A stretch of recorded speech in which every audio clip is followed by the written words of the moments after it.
Salut tout le monde, j'espère que vous allez de mieux en mieux pour vous montrer une fois de plus que tout est possible et que lorsqu'on veut, on peut. C'est au bord du lac Léman que je me suis rendu pour aller interviewer une personne qui a fait de sa passion son job de rêve. Nous allons en savoir plus sur ses rituels sportifs, la différence d'entraînement entre l'été et l'hiver, l'importance de varier ses mouvements et savoir comment le pilate est arrivé dans sa vie. Alors au niveau de tes rituels sport, comment on garde la patate quoi? Et bien justement, c'est comme l'alimentation, il faut se connaître. Quand tu es fatigué, tu te reposes. Bah ouais, ça paraît simple dit comme ça. Ah ouais, mais bon, les sportifs souvent, ils ont peur que quand ils se reposent, ils récupèrent pas. Donc moi, en fait, je récupère. Alors, j'ai quand même quelques petits trucs, c'est-à-dire que le matin, généralement, je m'étire. Bah, comme le chat, tu vois, je m'étire, voilà, je m'étire à mon niveau, tu vois, je me réveille et tout, voilà. Donc combien de temps? 5-10 minutes? 5 minutes, c'est vite fait, tu vois, c'est à la portée de tout le monde. Alors bien sûr que mon stretching n'est pas le stretching de mon copain, tu vois, hein, parce que moi si je mets la jambe ici, bah, lui il va la mettre plus basse. Donc voilà, je m'étire comme ça. Alors moi je suis pas rituel, comme tu as compris, dans l'alimentation je suis pas rituel. Et bien dans le sport c'est exactement la même chose. C'est-à-dire qu'en fait, je m'oblige pas à faire des choses que j'ai pas envie. Alors après pour mon métier, il y a des moments où j'ai des plannings et c'est bien parce que du coup ça m'oblige. J'aime bien m'obliger aussi des fois, donc je me mets des trucs dans le planning et j'aime bien. J'aime beaucoup les choses dehors en été parce que je trouve que l'été c'est vraiment les sports à l'extérieur. Voilà, j'essaye au moins dans la semaine. Donc là justement, c'est bien ta question parce que je travaille justement sur un concept d'entraînement, mais sur une semaine. C'est-à-dire que et que tu as un jour 1, un jour 2, un jour 3, voilà. Donc par exemple, si je dois faire de la course à pied, si je dois faire un jogging, il faut que je fasse au moins une fois par semaine. D'accord. Voilà. Après, tu n'as pas si c'est le jour 2 ou le jour 3 ou le jour 4, voilà. Je m'en fous moi. Ça va dépendre du temps, ça va dépendre de mon humeur, ça va dépendre de plein de choses. La muscu, il faut que j'en fasse au moins 2-3 fois par semaine. Alors la muscu, ça peut être avec mon poids de corps, avec du TRX ou avec une salle de muscu. Tu vois Stretching, c'est tous les jours. Voilà, parce qu'on s'étire tous les jours. Matin, soir? Tôt matin? Matin, un petit peu. Et puis après, c'est dans la journée. Dans la journée, en fonction de ce que j'ai fait. Voilà. Donc après, tout ce qui est, par exemple, pilates, tout ce qui est des techniques particulières, ça va être minimum une fois par semaine. Donc en fait, si tu veux... C'est bon. Si tu veux, dans le sport, ça va dépendre des opportunités. Voilà. Donc pour le sport, je suis opportuniste. C'est-à-dire que si par exemple il y a une sortie à faire en montagne, et ben là, ça va me faire mon sport. Tu vois, aujourd'hui, je suis un peu courbaturée au niveau des quadrilles des fessiers parce que j'ai fait de l'excentrique. J'ai mis un petit poste. L'excentrique, par exemple, la musculation, tu n'es pas obligé d'être dans une salle de muscu. C'est-à-dire que je sais globalement ce que je dois faire pour être en forme. Donc c'est instinctif, encore une fois. Je déteste, alors non, c'est pas que je déteste. Tu sais, les montres connectées, le sommeil connecté, je l'utilise de temps en temps, une fois de temps en temps. Mais comme je me connais bien, pas besoin. Eh ben j'ai pas besoin. Et j'ai pas besoin qu'on me suive aussi pour me surveiller, tu vois. Donc, non mais c'est ça aussi. Donc, pas besoin d'être fliqué, hein, c'est bon. Voilà, je préfère me surveiller moi-même. Et puis il y a des moments, je vais me dire, il y a des périodes de l'année aussi. Je m'entraîne pas pareil en hiver qu'en été. Voilà. Donc Tu fais quoi par exemple pour avoir une idée? L'été, c'est plus dehors. Dehors. L'hiver, j'ai beaucoup de mal. Je suis très frileuse, donc l'hiver, c'est très compliqué dehors. Très très compliqué. J'aime pas l'hiver. Enfin, c'est pas que j'aime pas l'hiver, mais oui, c'est pas ta période. L'hiver, je suis beaucoup dedans. Je fais beaucoup de muscu à l'intérieur, beaucoup de cours à l'intérieur. Je fais des cours cardio, je fais du step, de l'aéro. Tu vois, je continue à faire ça. Parce que j'aime bien l'aéro aussi, le côté danser pour la mémorisation, repère dans l'espace, coordination. Coordination. Donc c'est pour là. Et puis aussi pour se dépenser, j'aime la musique aussi. J'aime beaucoup les cours de power yoga aussi. Ça, la salutation au soleil, j'adore ça. Parce que je trouve que tu n'es pas allongé. Alors j'enseigne beaucoup le pilate, mais j'aime beaucoup plus ces trucs debout que allongé. D'ailleurs, on fait l'interview debout. Et souvent, je fais les interviews assis, là on est debout. Je préfère être debout parce que je considère que tant que tu es vivant en forme, tu peux rester debout. Et au fur et à mesure, tu vas passer sur la chaise et après, quand tu es allongé, c'est mauvais signe. Donc c'est pour ça. Les Anglais ils disent, avec le TRX, ils disent stand up to train, se lever pour s'entraîner. En muscu, il y en a vraiment qui ont des pecs, ça part que de là, il y en a c'est que le côté. C'est cette partie-là aussi qui Il faut varier. parce que le corps s'habitue. C'est ce qu'on appelle la planification de l'entraînement à haut niveau. Dans l'entraînement, on varie.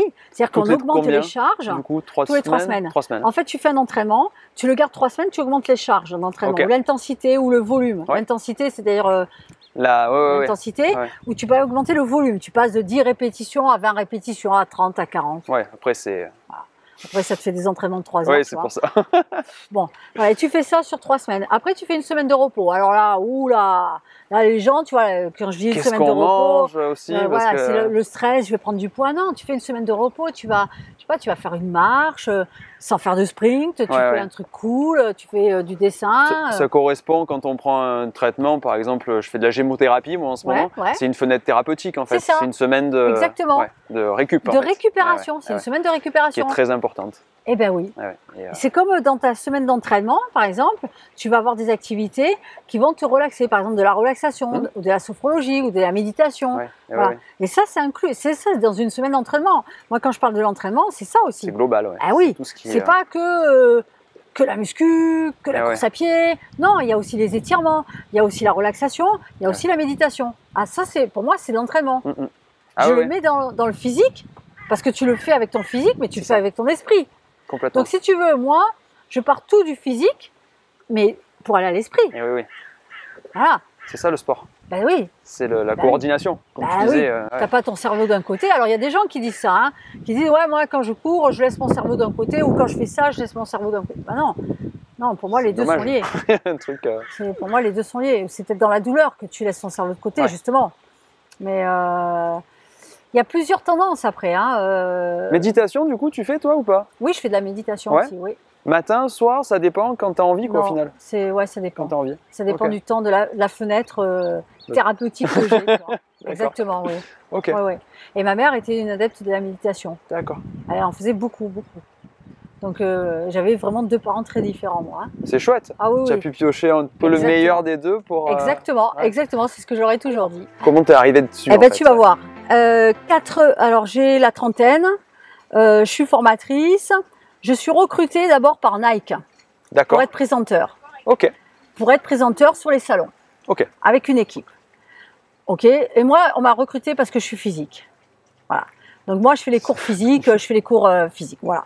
Donc, sur une formation, je rencontre Fred Hoffman, qui est chez Reebok, Reebok University, et qui me dit, mais Evelyne, moi j'aimerais bien te recruter, mais pour te former en core training, centre du corps, functional training et pilates. Parce qu'il est américain, donc pilates. J'hésite un peu, je demande à mes copains avec qui je suis toujours copain, donc Serge Lavelle.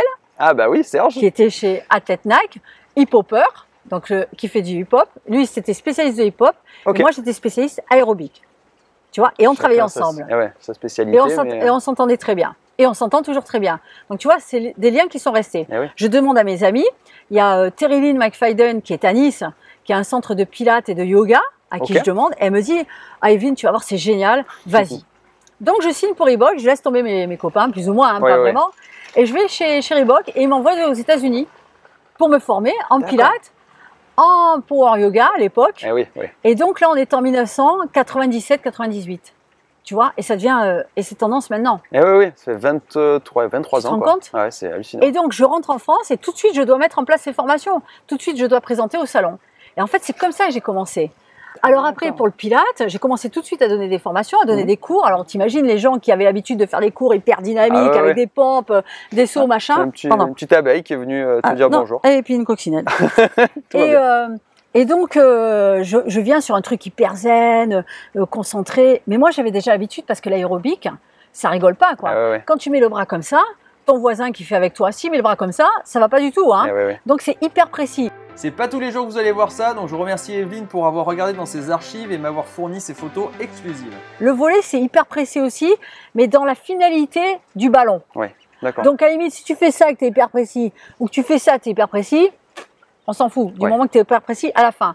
Alors que l'aéro, c'est l'inverse. Tout est décidé d'avance, il n'y a aucune adaptabilité, surtout si tu es à deux, tu vois. Et que tu as décidé que la main, elle était comme ça, elle n'est pas comme ça. Donc, j'avais déjà cette précision. Et puis, de caractère, je suis assez carré. Quoi. J'ai un côté un peu dingue, mais j'ai un côté très carré. J'ai les deux côtés. En fait. Donc, des fois, je m'oblige à être carré, tu vois, parce que là, sinon je pars dans tous les sens dans ton interview, hein, tu vois. Voilà. Ça, je suis plutôt comme ça, mais des fois, je me dis, allez, voilà, c'est ça. Et donc, voilà, c'est comme ça que je commence à développer mes propres formations Pilates. Ok. Et après, on me demande aussi d'intervenir sur d'autres formations. Donc, des fois, on m'a demandé de faire d'autres formations. Si j'ai pas aimé, j'ai laissé tomber. Ouais. Donc, mon moteur, c'est pas, mon moteur, c'est vraiment ce en quoi je crois. Je suis incapable de faire un truc si je crois pas. Si ça me plaît pas, si les gens n'ont pas les mêmes valeurs que moi, je n'y vais pas. C'est pas possible. J'aimerais bien des fois, je me dis ouais putain le mec il est connu, plaisir, machin, voilà. Mais non. Et c'est pas possible. Ouais. Donc c'est pour ça que je parle de motivation intrinsèque. Tu as quelque chose. Alors il y a des gens ils l'ont pas, ou ils l'ont pas senti, ou ils l'ont pas la conscience. Ouais. Ils n'ont pas la conscience. Ils croient que la motivation elle vient de l'extérieur. Moi je vais pas faire un truc parce que on va me voir sur Instagram. Quand je fais un truc, je fais plein de trucs, mais j'ai pas le temps des fois de me filmer, tu vois. Mais c'est pas grave, je le fais quand même. Si je me baigne et que je nage et je fais une traversée, je vais pas me filmer en même temps, tu vois. Et je vais même pas le mettre ni sur Facebook ni sur Instagram, tu vois. Je trouve ça ridicule. Sûr. Je vais pas courir avec le machin comme ça, tu vois. Ouais. Moi, je trouve ça, c'est juste pas possible. Donc, j'essaye de m'améliorer par rapport à comment dire, à la technologie actuelle. Mais rester up to date. Oui, c'est ça, exactement. Mais ma motivation, elle vient pas des likes. Ma motivation, ça vient de moi. C'est-à-dire, même si t'es pas là, je vais faire les pompes. J'en ai rien à foutre que tu me vois ou que tu me vois pas. Donc, le Pilate, en fait, ça m'a plu parce que c'était précis, parce que c'était sur la respiration, c'était vachement intéressant. Et bien sûr, j'ai rajouté des petites touches, Evelyne. Exactement. Mais souvent, je l'ai dit tout à l'heure, quand tu transmets, quand tu enseignes, tu transmets tes propres valeurs. Donc, forcément, à moins que tu sois un clone et dans une secte, et moi je peux pas être dans une secte, forcément, et voilà, ça me convient pas. Si on me dit tu fais ça pour ça, je veux savoir pourquoi, et je veux adhérer en plus. Oui, bah t'imprégner du truc et après mettre ta petite touche. Ouais. Exactement. Et que tu fais très bien. Merci. C'est pas pour tirer les pompes, hein, mais c'est vraiment chouette parce qu'on sent qu'il y a une partie de toi. Même si on suit un cours, mais c'est ton cours. Ça se personnalise et ce qui fait… oui. Et moi quand je forme les gens, je ne forme pas pour qu'ils ressemblent à moi. Ils sont pas moi, il faut qu'ils ressemblent à eux. Exactement. Eh bien j'espère que cette vidéo va te donner envie de prendre soin de toi et de te connaître de mieux en mieux. En attendant, pense à cliquer sur la petite cloche pour recevoir les nouvelles vidéos. Pense aussi à t'abonner et à partager si ça t'a plu. 2 autres vidéos sur la motivation pour te prouver une fois de plus que tout est possible et que les rêves sont vraiment à portée de main. Je te souhaite tout le meilleur et je te dis à tout bientôt pour une prochaine vidéo.